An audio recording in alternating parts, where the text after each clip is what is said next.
இங்க ஒரு அழகான பொண்ணு நிம்மதியா தூங்கிட்டு இருக்கும்போது அவளுடைய ஹஸ்பண்ட் அந்த பொண்ணுடைய உடம்புல இருக்கிற கியூஆர் கோடை பாக்குறான். தென் அந்த கியூஆர் கோடையுமே அவனுடைய போனை யூஸ் பண்ணி ஸ்கேனும் பண்றான். தென் அது வேற ஒரு குரூப்புக்குள்ள கொண்டு போய் விடுது. அந்த குரூப்ல நிறையவே அழகான ஆம்பளைங்கள்லாம் இருக்கிறாங்க. பட் அவங்க எல்லாருமே ஃபாரினர்ஸா இருக்காங்க.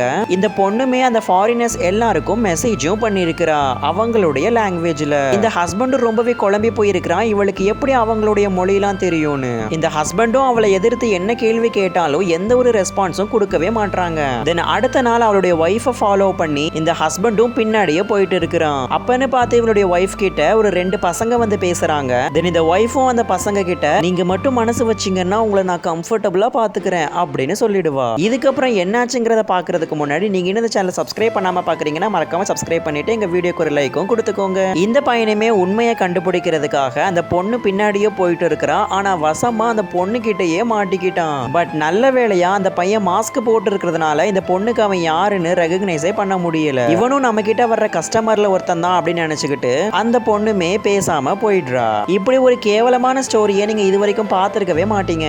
இந்த ஸ்டோரி பத்தின உங்க கருத்துக்களை கமெண்ட் செக்ஷன்ல கழுவி ஊத்துங்க.